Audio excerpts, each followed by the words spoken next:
continuer à nous suivre. Nous avons discuté ce matin par deux topos très didactiques des risques potentiels environnementaux qui entourent la femme enceinte et puis son jeune enfant en développement. Et nous allons désormais poursuivre avec deux topos qui concernent des niveaux d'intervention différents.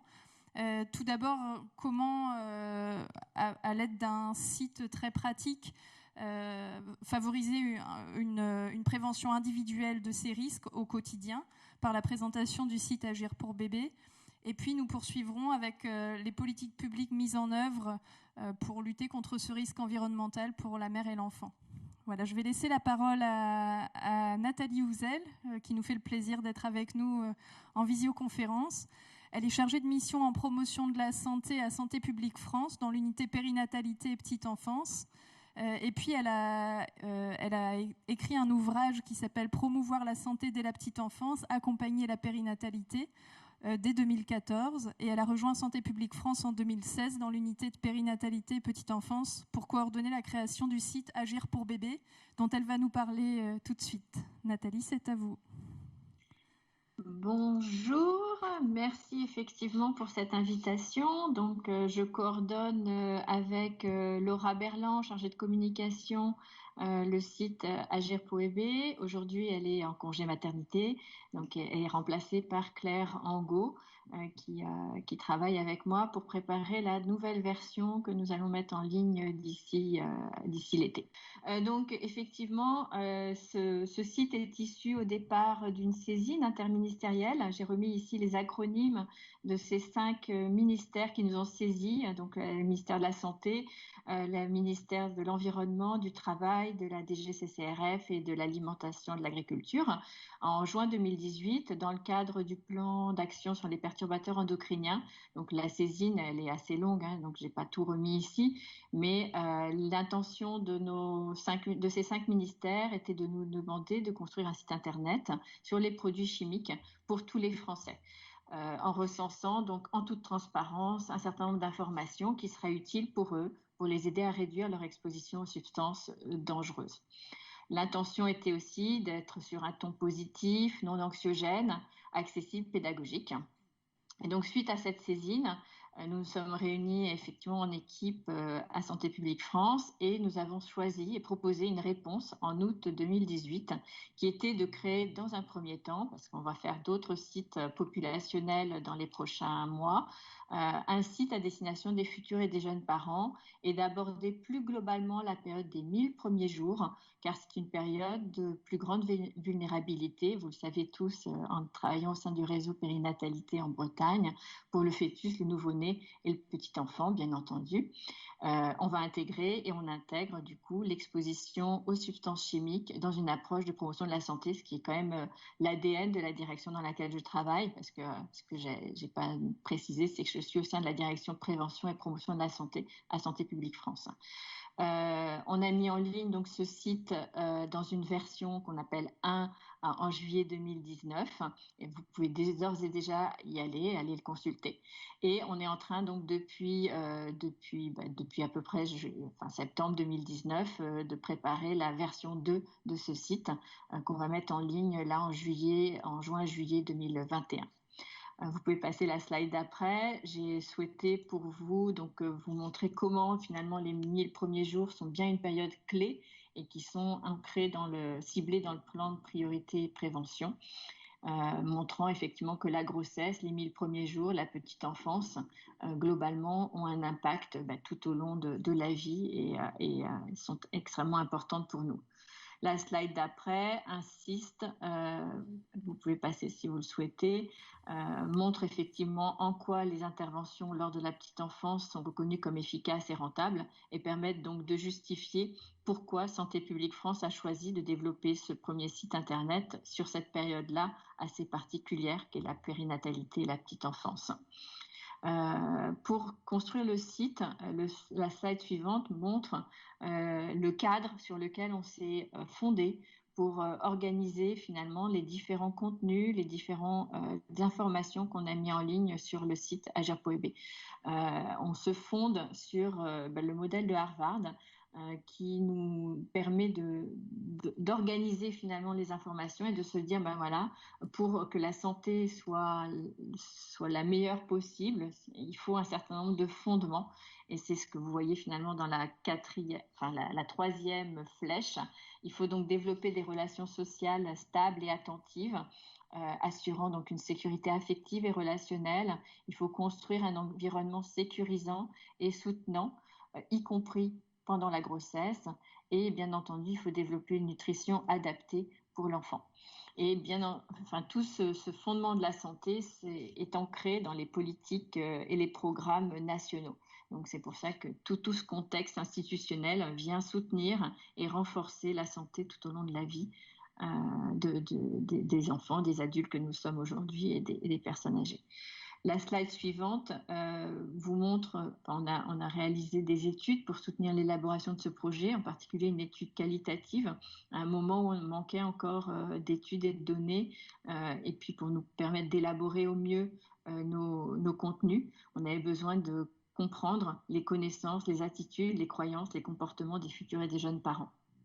Donc, c'était une étude qualitative, 28 entretiens en métropole, 12 en Guadeloupe et Martinique, sur cette période particulière et sur finalement les connaissances et les comportements en termes de déclaration, bien entendu, autour d'exposition aux substances chimiques. Et ça, c'est assez original, on a mis en place une communauté en ligne qui nous a accompagnés durant 4 mois, de mi-février à mi-juin 2019. On les a sollicités au total 17 fois, une sollicitation par semaine. Et l'idée pour nous, c'était de co-construire avec des futurs et des jeunes parents ce site Internet, s'assurer effectivement que ça répondait au mieux aux besoins, aux attentes de cette population. Et puis, on les a donc sollicités sur des contenus, sur des visuels, sur des images, sur les intitulés des rubriques, des sous-rubriques, parce que ce modèle de Harvard, de notre point de vue d'expert, il est accessible, mais du point de vue de la population, il n'était pas évidemment autant. Sur la slide suivante, vous voyez comment on s'est entouré finalement d'un grand nombre de partenaires opérationnels et scientifiques. On a mis en place un comité de pilotage où on a réuni les 5 ministères qui nous ont saisis, auxquels on a ajouté l'ANSES, l'agence qui s'occupe de la sécurité environnementale et alimentaire, la NSM, qui nous a validé en particulier les contenus quand on aborde la question des médicaments, la CNAM et la CNAF. Et on a mobilisé aussi notre comité d'interface périnatalité et petite enfance qu'on avait constitué un peu avant ce projet pour soutenir l'élaboration de la stratégie globale de notre unité. Et on les a impliqués, on les a fait travailler avec nous tout au long du projet sur Agir pour bébé, sur les contenus, sur l'organisation des idées, etc. Tous les sujets environnementaux chimiques ont été validés par l'ANSES, relus par l'ANSES, la NSM, donc comme je l'ai déjà dit juste avant, sur les médicaments, l'INRS sur les sujets en lien avec le travail et la grossesse. L'ADEME aussi a été impliquée dans la relecture de certains de nos contenus.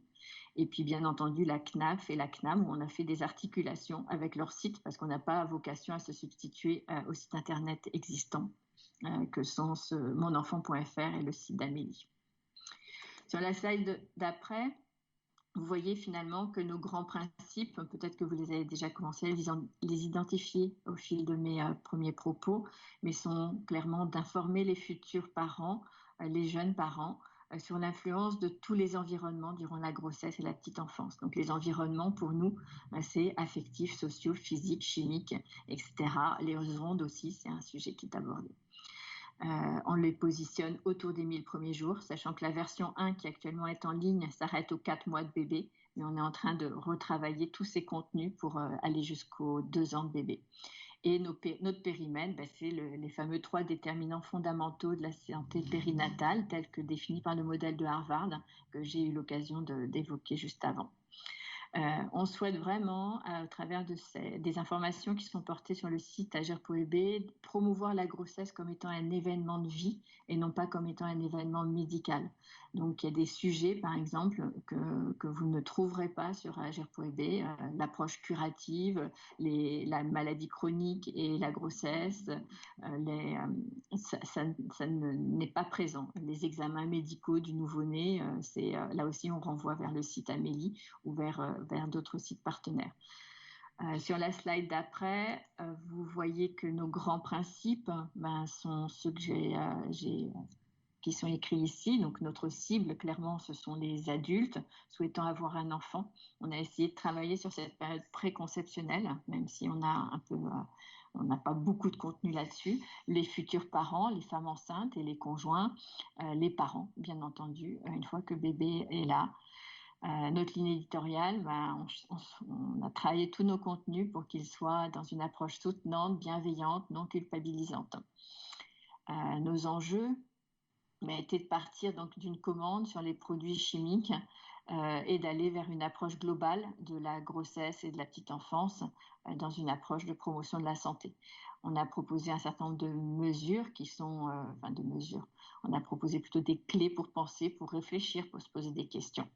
Et on a une attention particulière pour les personnes ayant un faible niveau de littératie en santé.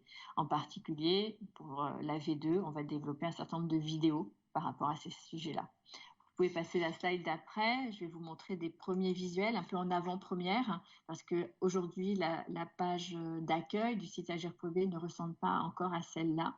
En particulier, la partie qui s'appelle « Questions du moment » n'existe pas aujourd'hui. C'est une nouvelle rubrique qui va être développée dans la V2 du site.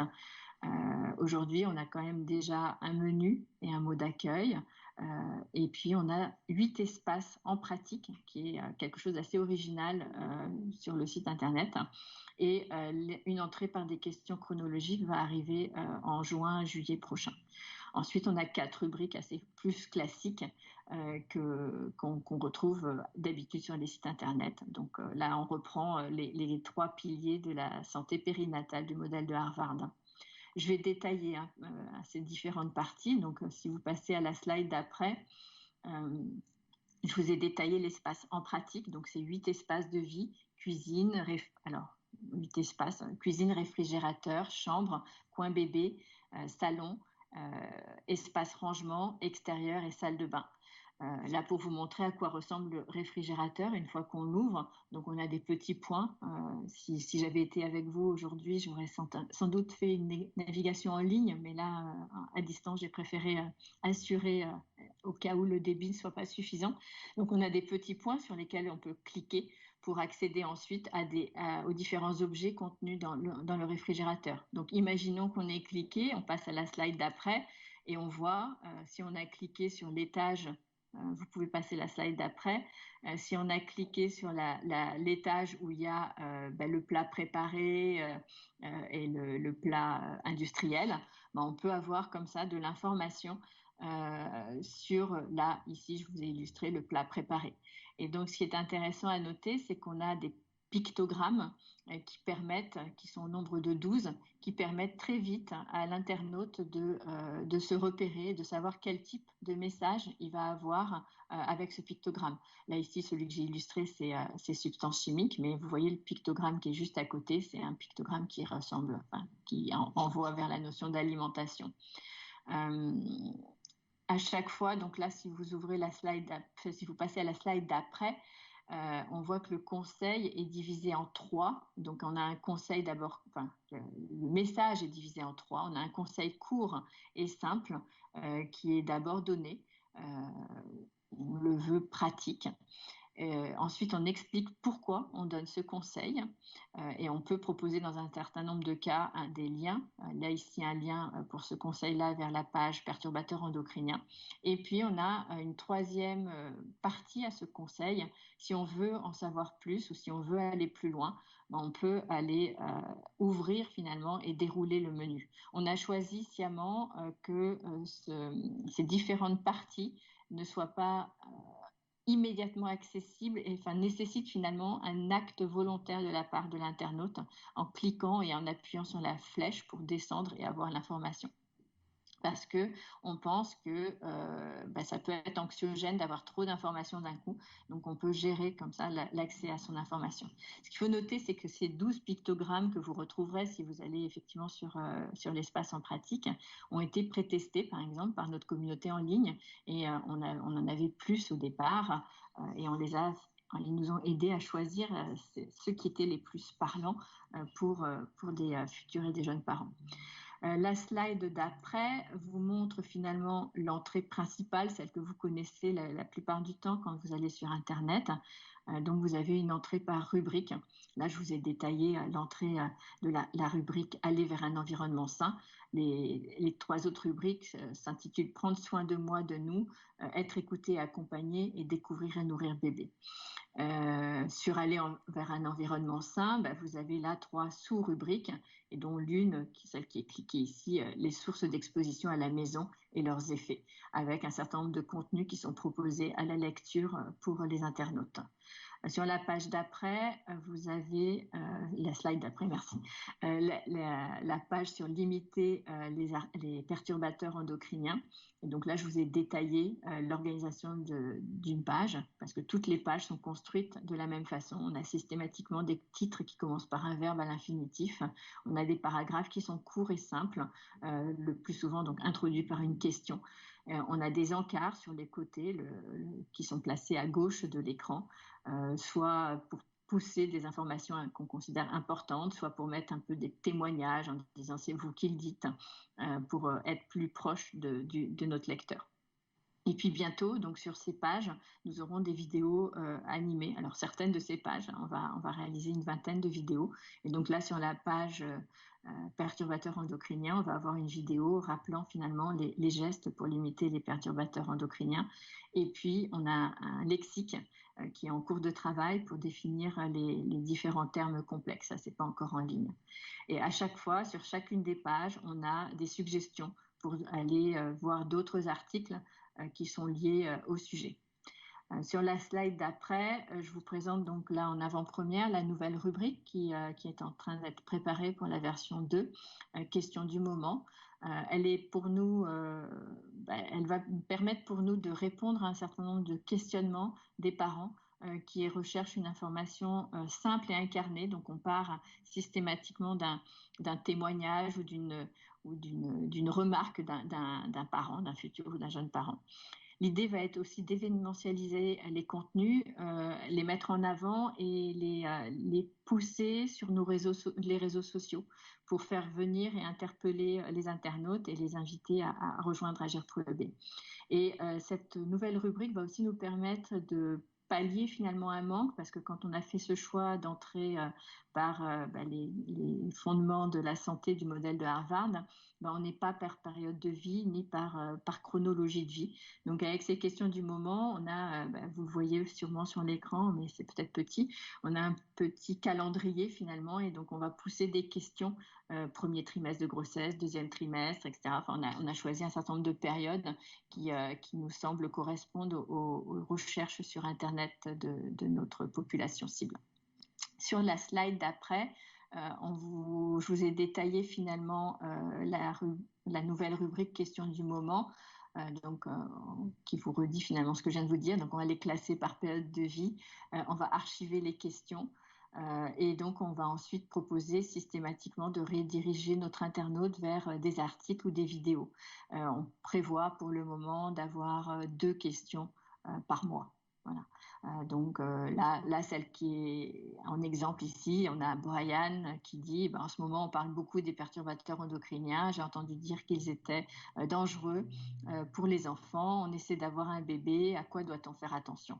Voilà, par exemple, ce genre de questions. Ensuite, la slide d'après, ça c'est aussi une nouveauté de la V2 pour être plus accessible, pour mettre en avant un certain nombre d'informations du site, et puis pour être plus proche des habitudes aujourd'hui des internautes. On va développer une collection de vidéos On va alimenter avec elle nos réseaux sociaux et on va chercher donc à créer du trafic sur le site internet. C'est notre objectif pour cet été. Donc on va avoir 3 grands types de vidéos. Alors on appelle des vidéos témoignages où il va y avoir un parent qui va pouvoir incarner, simplifier l'information et puis qui va aussi contribuer à favoriser une identification à la personne qui parle. On va avoir des vidéos, alors on les appelle conseils d'experts, mais ça va être conseils de professionnels, avec l'idée effectivement de vulgariser des sujets complexes et d'assurer aussi une caution scientifique rassurante sur un certain nombre de sujets. Et puis, on va avoir des vidéos animées pour répondre à des questions concrètes sur un ton ludique et didactique. Par exemple, sur les perturbateurs endocriniens, on a prévu de faire une vidéo animée pour être aussi didactique que possible parce que c'est un sujet complexe. Et c'était l'enjeu de la saisine qu'on a eu au départ. Sur la slide d'après, je vous raconte un petit peu comment finalement on va refondre complètement la rubrique qui aujourd'hui s'appelle Découvrir et nourrir bébé, du fait de l'âge du bébé. Bébé, il va passer donc dans notre site internet de 4 mois à 2 ans. Donc ça nous oblige à revoir tous les contenus existants et ça nous oblige aussi à revoir même l'intitulé de cette rubrique. Pour le moment, elle s'appelle Découvrir et nourrir bébé. On n'a pas encore son nouveau nom, mais il y a des brainstorming en cours. On va donc revoir l'arborescence, les intitulés. Et puis, il y a un certain nombre de nouveaux sujets qui n'avaient pas lieu d'être quand le bébé n'avait que 4 mois, qui sont en cours d'écriture, de validation, de relecture, etc. Donc, je les ai listés ici, l'activité physique du tout petit, la diversification alimentaire, c'est d'ailleurs un très très gros sujet qui est en travail par l'équipe nutrition, alimentation, activité physique de Santé publique France. Les grandes étapes du développement psychomoteur, le langage, les écrans, l'éducation bienveillante. Tous ces nouveaux sujets seront bientôt en ligne en juin 2021, on espère en tout cas. Et puis on a bien entendu relu l'intégralité des contenus existants pour s'assurer qu'on va bien jusqu'aux 2 ans de l'enfant. Puis bon, on a aussi fait des corrections parce que quand on se relit, des fois, on se dit tiens, cette phrase, on pourrait l'écrire pour qu'elle soit plus accessible, plus compréhensible, de telle ou telle manière. Pour la slide d'après, je vous ai un petit peu aussi donné quelques infos sur la rubrique Aller vers un environnement sain, comme cette journée est axée autour des questions environnementales. Mais là aussi, on revoit tous nos contenus de cette rubrique et on s'assure effectivement qu'on peut ajouter des détails sur certains sujets. Par exemple, les bruits et les bébés, on n'en avait pas beaucoup parlé. Le soleil, les UV avec le bébé qui grandit, parce que avant 4 mois, on sait, on interdit le soleil.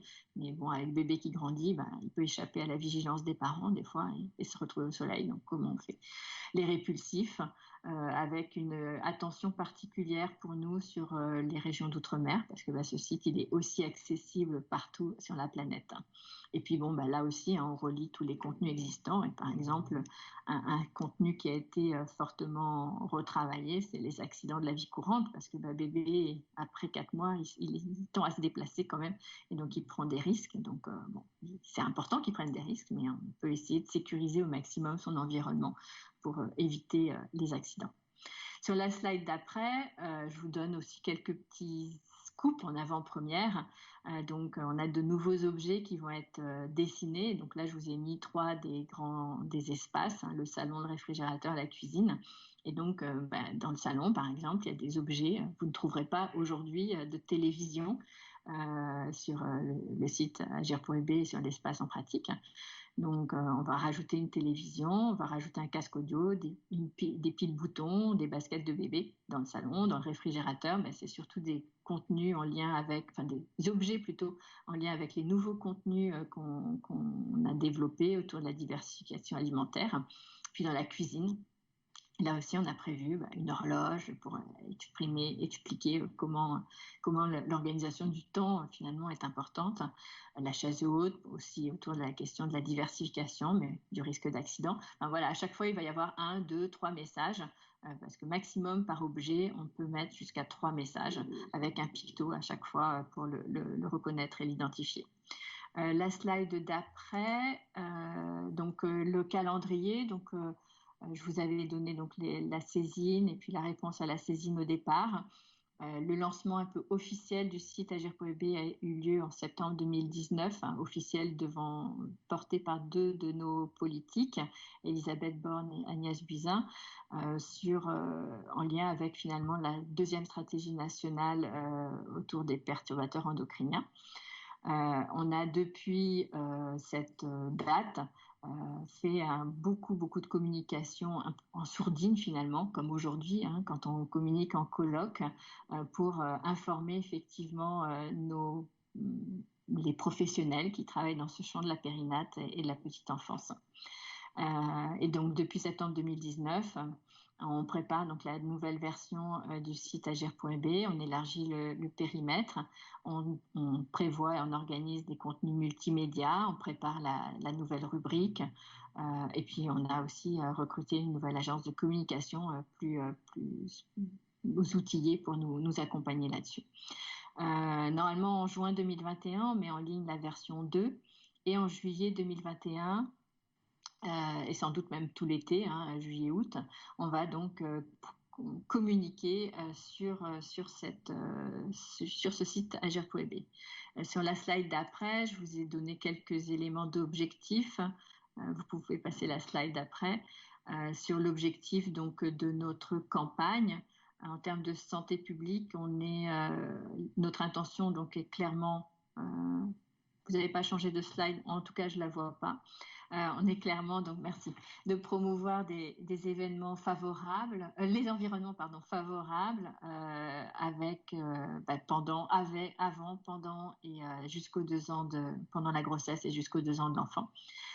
Et nos objectifs vont être d'abord de construire la notoriété du site, parce que par exemple vous connaissez très certainement un site à Santé publique France qui s'appelle Manger Bouger ou Tabac Info Service. Donc ces sites-là maintenant sont bien ancrés, bien connus dans le paysage des sites d'information thématiques. Mais le site agir.be aujourd'hui, très peu de gens le connaissent. On a très peu on n'a pas beaucoup de trafic et bon, même si on aimerait, mais là, le travail va être clairement, dans un premier temps, d'être sur la notoriété du site agir.be. Voilà, la dernière slide pour vous remercier pour votre attention, pour vous donner mon adresse mail. Et puis, si vous souhaitez contacter l'équipe de coordination dans son ensemble, il y a aussi une adresse dédiée qui est aussi accessible via le site agir.be, en fonction des questions que vous avez ou des retours. Parce que si vous souhaitez, si vous relisez des pages et si vous avez des remarques, nous sommes tout à fait preneurs de vos remarques et suggestions. Voilà, je vous remercie beaucoup pour votre attention. Merci beaucoup Nathalie. Si vous êtes d'accord, on va passer au topo de Anne Vidy et puis on se retrouvera après pour des questions groupées. Moi j'ai déjà plein de questions, je pense que les auditeurs en auront aussi. Si ça vous va, on fait comme ça. C'est parfait. Très bien. Je reste avec vous. Merci. Et puis on va passer au topo de Anne Vidy, qui est ingénieure en santé et environnement à l'ARS Bretagne et qui va nous parler des politiques mises en œuvre par l'ARS Bretagne pour promouvoir un environnement favorable à la santé des enfants. Je lui laisse la parole. Oui, donc bonjour à tous.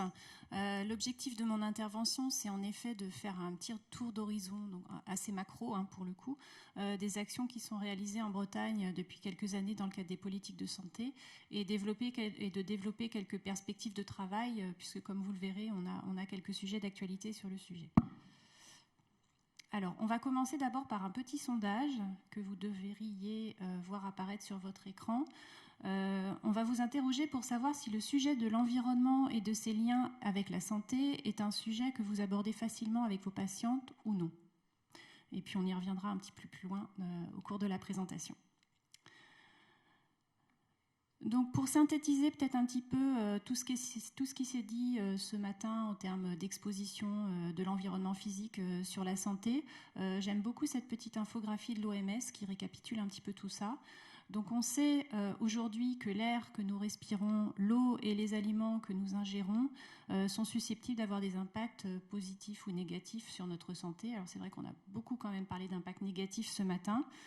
Ces expositions, elles peuvent être de nature biologique, de nature chimique ou physique, et elles s'expriment dans différents environnements quotidiens, notre environnement intérieur, notre environnement extérieur, notre environnement professionnel, et elles sont quand même le plus souvent générées, ou en tout cas en lien avec l'activité humaine, donc que ce soit le transport, l'industrie, l'agriculture ou encore le secteur résidentiel avec le bâtiment.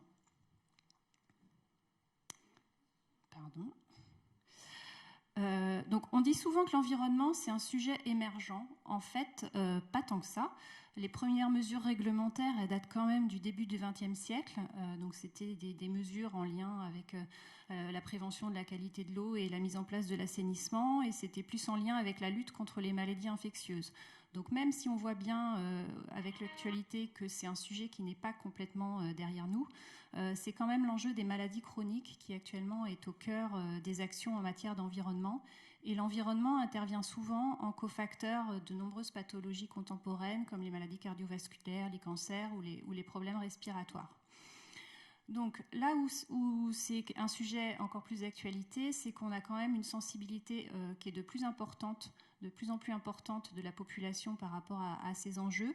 C'est ce qu'on a pu encore constater dans le cadre du baromètre santé-environnement qui a été réalisé en Bretagne l'année dernière par l'Observatoire régional de la santé et qui montre que 81% des Bretons se disent sensibles à ces questions-là. Et 91% disent prendre davantage en compte les questions de santé-environnement dans leur vie quotidienne, notamment dans leurs habitudes de consommation, aujourd'hui par rapport à il y a, disons, 5 ou 10 ans. Donc on voit que c'est un sujet qui préoccupe. En termes d'évolution du consensus scientifique, on l'a largement vu ce matin, on a la question des perturbateurs endocriniens qui est au cœur des préoccupations et la période d'exposition critique que constituent les 1000 premiers jours de vie. Donc ces enjeux sont repris au niveau des politiques de santé, donc à la fois dans la stratégie nationale de santé 2018-2022 qui est déclinée en région au travers du projet régional de santé et puis plus spécifiquement sur la politique de santé-environnement au sein du plan national santé-environnement qui est décliné en région au travers du plan régional santé-environnement qui est vraiment la politique santé-environnement de référence sur la région et qui est copilotée entre le préfet de région, le conseil régional et l'agence régionale de santé. Donc il s'agit, comme ça a été dit aussi précédemment, de promouvoir des environnements protecteurs et favorables au bon développement des enfants en agissant notamment sur la qualité des milieux, notamment qualité de l'air intérieur, alimentation saine et durable, et puis tout ce qui est réduction des expositions aux perturbateurs endocriniens et autres substances chimiques qu'on peut trouver notamment dans un certain nombre de produits de consommation courante. Donc, ce qu'on peut noter aussi, c'est que les conseils de prévention commencent à être largement institutionnalisés. Donc, on vient de voir à l'instant le site Agir pour bébé. On les trouve aussi désormais dans le carnet de santé de l'enfant au niveau national et au niveau local, dans le cadre d'un travail partenarial qui a été animé par le réseau de périnatalité. On le retrouve dans le petit dépliant aussi qui a été évoqué tout à l'heure, Agir au quotidien pour un environnement plus sain et qui est destiné à être intégré au carnet de santé maternité. Enfin, en parallèle, ce qu'on peut dire aussi, et on l'a vu aussi ce matin, notamment sur la question des perturbateurs endocriniens, comme on est sur un sujet en perpétuelle évolution, la réglementation, elle aussi, évolue. Juste pour prendre un exemple, donc, on a une obligation de surveillance de la qualité de l'air intérieur dans les établissements accueillant des enfants depuis le 1er janvier 2018. Les établissements de santé seront concernés à partir du 1er janvier 2023. On a récemment aussi la loi Egalim sur l'alimentation qui est venue imposer certaines contraintes en matière de qualité, de label, mais aussi de contenants alimentaires. Donc on voit bien que tout ceci bouge, alors certes parfois lentement au goût de certains, mais tout ceci évolue quand même. Ce que je voulais pointer aussi, et ce sera peut-être réabordé cet après-midi, c'est qu'un des enjeux des politiques de santé, c'est également la lutte contre les inégalités sociales, territoriales et environnementales de santé.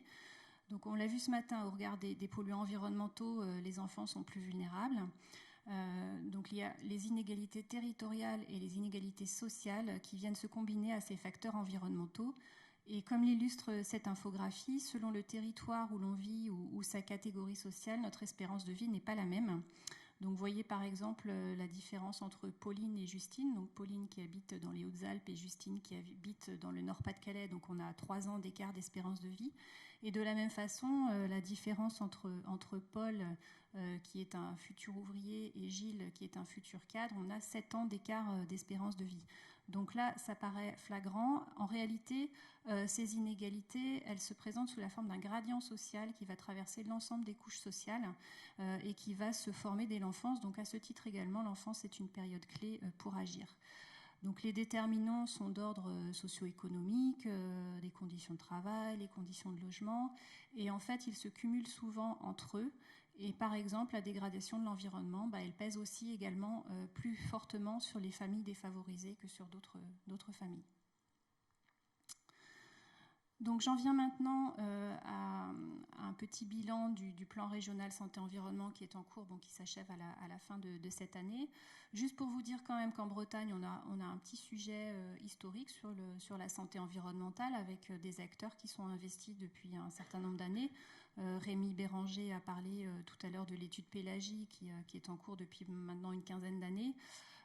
Les travaux partenariaux pour la mise en œuvre des actions sur ce sujet-là, ils remontent à environ une dizaine d'années, donc avec un certain nombre d'actions qui ont pu être soutenues dans le cadre du PRSE et qui portent sur les axes suivants. Donc, le premier, c'est la promotion de lieux d'accueil de la petite enfance favorables à la santé.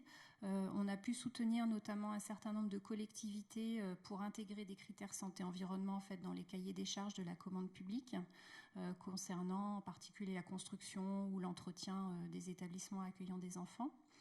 Donc ça a été le cas par exemple du pays Centre-Ouest Bretagne ou de la ville de Rennes, où on a aussi le centre d'information sur le bruit qui mène aussi des actions dans les crèches sur l'environnement sonore. Le deuxième axe très important, c'est la formation des professionnels de la périnatalité et de la petite enfance. Donc on a plusieurs projets de formation continue qui ont vu le jour dans le cadre de dynamique territoriale. Donc, par exemple, en Ille-et-Vilaine, avec le réseau périnatal ou sur le pays de Guingamp, dans le cadre du contrat local de santé. Le troisième axe, donc on a des consultations spécialisées qui ont été mises en place dans le cadre du centre de consultation de pathologie professionnelle et environnementale de Rennes, alors qui s'adresse aux couples inclus dans un parcours de PMA et qui consiste à repérer d'éventuelles expositions environnementales, donc qu'elles soient domestiques ou professionnelles, potentiellement néfastes à l'initialisation ou au bon déroulement d'une grossesse. Et puis enfin, le dernier axe, donc, c'est la sensibilisation et l'accompagnement des parents pour leur permettre de faire des choix de consommation et de vie favorables à la santé. Donc on va maintenant vous passer un petit film pour vous illustrer de façon peut-être un peu plus concrète 2 actions qui ont été labellisées dans le cadre de ce plan régional santé-environnement et qui vous donneront une meilleure vue de ce qui peut être fait.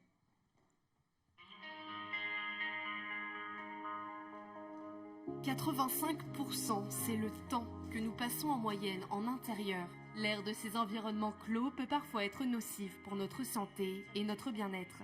Pour limiter ces risques, un plan régional santé-environnement, PRSE, a été mis en place par la préfecture de région, l'agence régionale de santé et le conseil régional. Il impulse et soutient des actions qui s'inscrivent dans les objectifs du plan, comme des ateliers interactifs de sensibilisation à la santé-environnement et de fabrication de produits. Le premier atelier sert à repérer les polluants de l'air intérieur, repérer les comportements qui peuvent être néfastes. L'atelier fabrication de ce soir permet concrètement de fabriquer des produits ménagers, des cosmétiques qui ne vont pas risquer d'avoir des effets néfastes sur la respiration, sur la peau. Ces ateliers sont gratuits et mis en place par la Mutualité française Bretagne. 86% des participants ont changé au moins une habitude de vie. J'ai été étonnée par l'extrême simplicité des choses. Utiliser du vinaigre blanc notamment, tout ce qui est lessive, c'est vraiment trop simple à faire. Et enlever tout ce qui est javel, produits soi-disant désodorisants. Une autre action s'adresse à l'intention des enfants. C'est le parcours naissance environnement santé, coordonné par le réseau de périnatalité d'Ille-et-Vilaine. Il vise à prévenir via des flyers ou un site internet des bons gestes à adopter. Ces prospectus sont disponibles dans tous les établissements de santé et de petite enfance et dans les nouveaux carnets de maternité. En Ille-et-Vilaine, 3570 carnets ont été distribués. Le PRSE a permis au réseau de vraiment se saisir de cette thématique environnement-santé. C'est une thématique qui impacte vraiment la grossesse et la période des jeunes enfants, du développement de l'enfant. Ce sont des périodes où on est beaucoup plus sensible à l'environnement et aux expositions des produits chimiques. Mieux connaître les polluants et leur impact sur la santé est la clé pour trouver des solutions alternatives plus saines et simples à mettre en œuvre dans notre quotidien. Voilà, donc petit film pour illustrer de façon concrète ces deux actions. De façon peut-être un peu plus quantitative, pour vous donner quelques chiffres. Donc, le bilan global que l'on peut tirer de ces différentes actions avec un recul de 4-5 ans, là, sachant que c'est un panorama qui n'est pas exhaustif, puisque ça ne tient compte que des actions que l'on soutient. Mais donc, on a à peu près 100 professionnels qui ont été formés, 500 sensibilisés, 2000 qui ont pu être outillés, notamment avec les outils de flyers là, qui vous ont été présentés. Côté futurs parents, 600 qui ont pu être sensibilisés via les différents ateliers. 400 patients reçus en consultation environnementale dans le cadre des parcours d'AMP.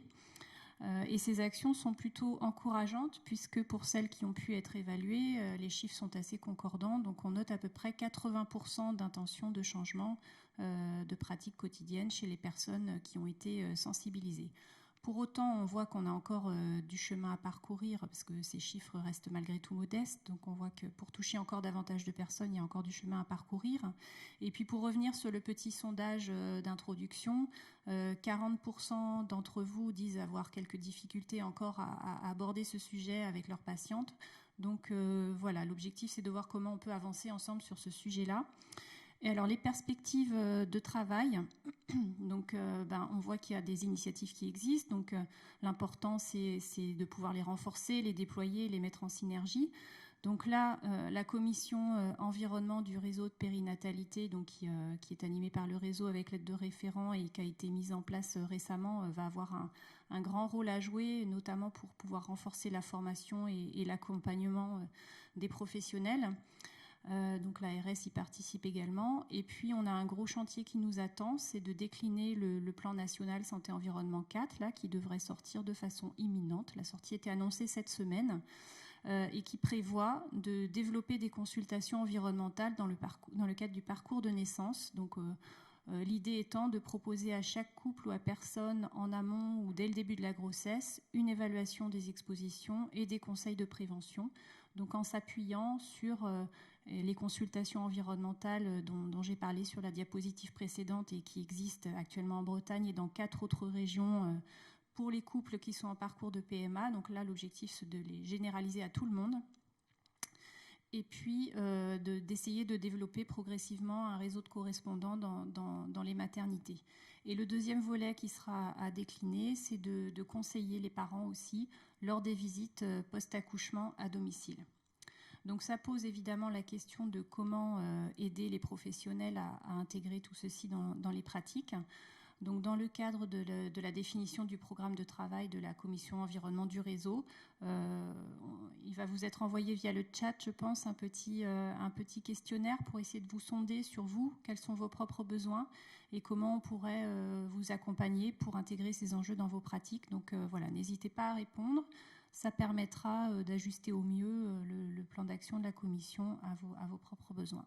Je vous remercie. Merci beaucoup Anne. On va désormais passer aux questions s'il y en a. Alors il y a une première question pour Nathalie Houzel. Vous êtes toujours avec nous ? Tout à fait. J'ai remis mon micro et ma caméra. Donc Parfait, merci. On vous demande si vous pouvez d'ores et déjà évaluer la fréquentation du site depuis sa mise en ligne. Vous disiez bien entendu. Oui, tout à fait. Oui. Tout à fait, on peut évaluer effectivement la fréquentation du site qui est aujourd'hui, on a plus de 500 000 visites d'internautes qui sont venus sur le site. On ne sait pas déterminer le profil des gens qui sont venus, mais voilà. Ce qu'on sait aussi, et ce qui est assez intéressant pour nous, c'est que les personnes, quand elles viennent sur Agir.b, ils passent en moyenne 7 minutes, ce qui est beaucoup pour un site internet. Et du coup, ce qu'on a pu voir, c'est qu'ils allaient beaucoup sur l'espace en pratique, où ils cherchent effectivement, ils sont intrigués par certains des objets qu'on a mis là. Enfin, je sais pas, quand on voit une poêle ou quand on voit certains objets, on se demande quel est le lien avec Agir.b. Donc oui, on a ces informations-là, mais c'est pas du tout à la hauteur de ce que nous on a comme objectif avec la campagne notoriété qu'on va mettre en place. Là, il n'y a pas eu de campagne, donc voilà. Très bien, merci.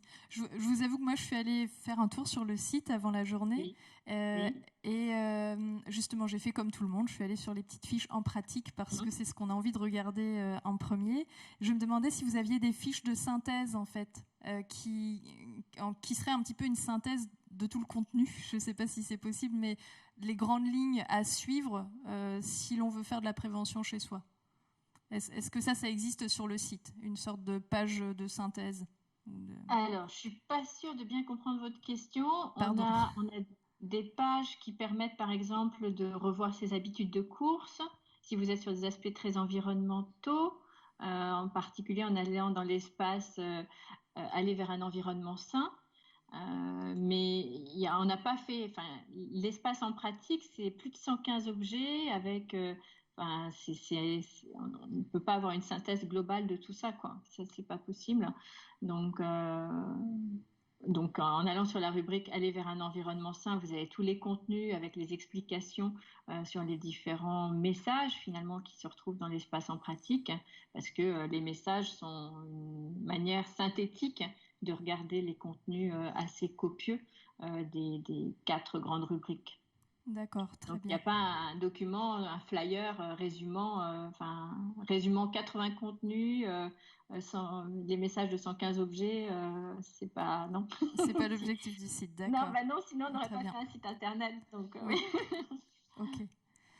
On vous demande aussi comment évaluez-vous l'impact du site sur les comportements et les satisfactions des internautes? Vous avez répondu un petit peu en partie déjà.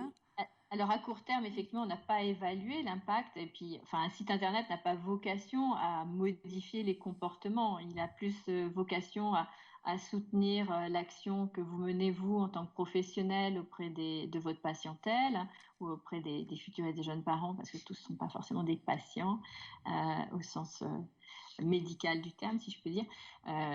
Par contre, on va évaluer bien entendu la satisfaction sur le site, on va évaluer la fréquentation, on va évaluer aussi la lisibilité, l'accessibilité du site. On prévoit, après la campagne de notoriété, de s'assurer que elle a été efficace. Donc, la notoriété du site a bien grandi à l'issue de l'été. Donc, on va faire des post-tests. Et puis, on a déjà fait, nous, un certain nombre de pré-tests sur la campagne qu'on envisage de mettre en place. Et on est en train de réfléchir plus globalement à l'évaluation du site Agir.b. Par exemple, on a regardé avec beaucoup d'intérêt ce que font nos partenaires au Québec avec un site qui s'appelle Naître et Grandir, que peut-être vous connaissez, oui. Où ils ont publié un certain nombre d'articles là-dessus, où ils ont donc testé un outil de questionnaire. Donc il y a 6 questions qui se retrouvent sur toutes les pages auxquelles les internautes peuvent répondre. Donc on s'interroge si nous on veut faire la même chose ou pas. Enfin voilà, c'est des questions qui sont aujourd'hui en cours, mais l'évaluation du site est au cœur de nos préoccupations, ça c'est évident. Par contre, modifier des comportements avec un site internet, c'est une ambition qu'on ne peut pas se permettre d'avoir. À lui tout seul, un site internet ne modifiera pas les comportements. Sans les professionnels, sans vous, on n'a aucune chance de modifier quoi que ce soit, quoi. Mais par contre, on a pour vocation effectivement de sensibiliser, de questionner, d'interroger, de faire en sorte que les internautes parfois viennent vous voir en disant voilà, j'ai vu ça sur le site au hasard Agir.b, vous en pensez quoi, qu'est-ce que je peux faire concrètement dans mon environnement personnel pour que mon comportement soit peut-être différent, mais voilà. Après, on peut convaincre. Par contre, quelqu'un qui se pose des questions et qui n'est pas loin de changer de comportement, peut-être que Agir.b peut jouer un rôle. Mais ceux qui sont très loin d'un nouveau comportement, Ils vont pas faire la révolution avec Agir.be. Et en tout cas, nous, on peut promouvoir le site auprès de nos patients qui souhaitent en savoir plus. Ben, nous, on veut réfléchir effectivement à ça avec un certain nombre de professionnels, donc peut-être ça va être aussi avec vous, sur comment vous pouvez-vous l'utiliser lors de vos consultations, si vous organisez des petits groupes avec des futurs et des jeunes parents, comment ça peut venir soutenir ce que vous voulez porter à un moment donné, comment vous pouvez naviguer mieux sur le site et s'en servir comme outil de discussion, d'ouverture au dialogue ou pour renforcer certains de vos propos. Peut-être que c'est déjà le cas dans les consultations dont Anne parlait, les consultations qui ont lieu pour les parents en PMA. Peut-être que ce type de site est conseillé ou utilisé Oui, je pense que c'est conseillé en effet. Il s'appuie effectivement sur le site internet et puis les différents supports d'information qui ont pu être produits, notamment avec le réseau de périnatalité. Oui. Très bien. Et peut-être qu'une idée serait d'inscrire le site dans les carnets de santé pour que les parents puissent y avoir accès une fois à la maison, une fois sortis de cette période où le suivi médical est plus important autour de la grossesse. Et ça, je ne sais pas si le carnet de santé va être revu tout de suite, mais bon, si c'est le cas, on fera en sorte que ça le soit, oui. Après, dans les nouvelles brochures que certaines régions sont en train de travailler, le lien vers le site Agir.be est présent, quoi. Donc, oui. Puis bon, après, on a d'autres projets pour travailler sur les comportements. Hein. Je sais pas, vous avez peut-être entendu parler des visites à domicile, du travail en lien étroit avec les PMI. Donc voilà, c'est un paquet. Enfin, c'est du global, quoi. Travailler sur les comportements des gens, c'est de la longue haleine. C'est clair, oui. On m'indique en fait que le sondage dont Anne parlait dans son topo, qui vous est adressé pour justement savoir quels sont vos besoins dans votre pratique professionnelle, est accessible via le chat ou alors accessible sur le site internet du réseau de Périnat. Donc vous pouvez aller d'ores et déjà le voir. Oui, donc en effet, il y a quelques pistes de travail qui vous sont soumises et qu'on vous propose de hiérarchiser en fait par rapport à vos propres besoins. Donc, est-ce que vous auriez besoin qu'on aille plus loin en termes d'outils ? Est-ce que vous auriez besoin qu'on aille plus loin en termes de formation ? Est-ce que ce serait de l'accompagnement plus de type structure ? Par exemple, aider à faire des diagnostics de pratique au sein des maternités avec l'élaboration d'un plan d'action derrière pour modifier un certain nombre de pratiques et l'utilisation des produits dans ces services. Voilà, on vous propose de hiérarchiser un petit peu toutes ces pistes et de vous exprimer sur vos besoins.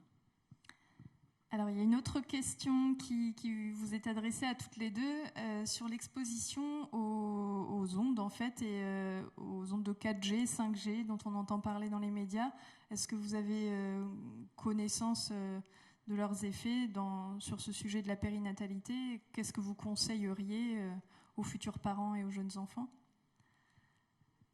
Est-ce que ce sont des sujets dont vos services se saisissent aussi?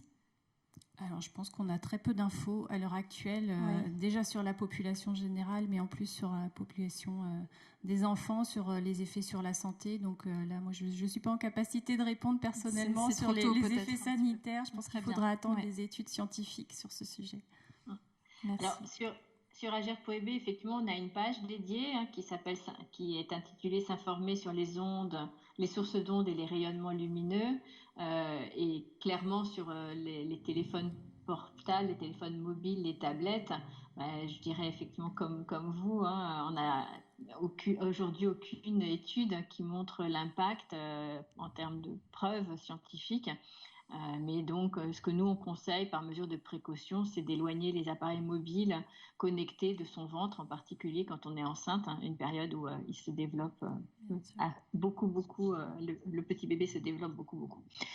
Et puis, donc, on recommande bien entendu d'utiliser plutôt des appareils normes CE, NF, de privilégier les appareils récents avec un DAS qui soit assez bas, quoi. Donc voilà. Donc là, la question, c'est la prudence, mais on n'a pas d'études effectivement sur ces questions-là. Et donc on a une page dédiée sur Agir.be que vous pouvez aller lire et qui permet de donner une information telle qu'on l'a aujourd'hui, quoi. Voilà. Et puis on peut dire aussi, peut-être à la maison, privilégier plutôt le filaire que le Wi-Fi quand c'est possible aussi, quoi. Très bien.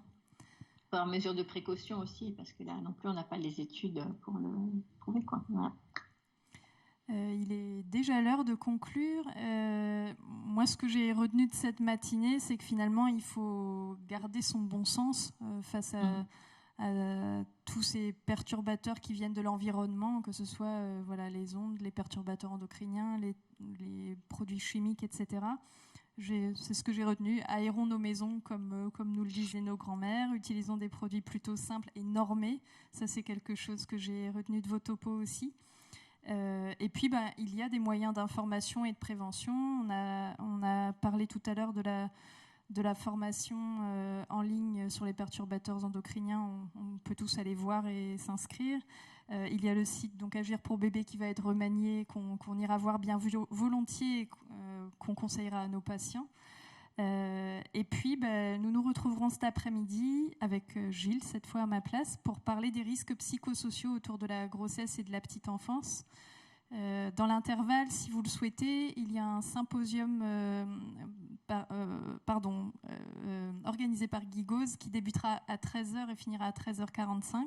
Et nous nous retrouverons à 14h pour la suite des topos sur les risques psychosociaux. Merci de nous avoir écoutés.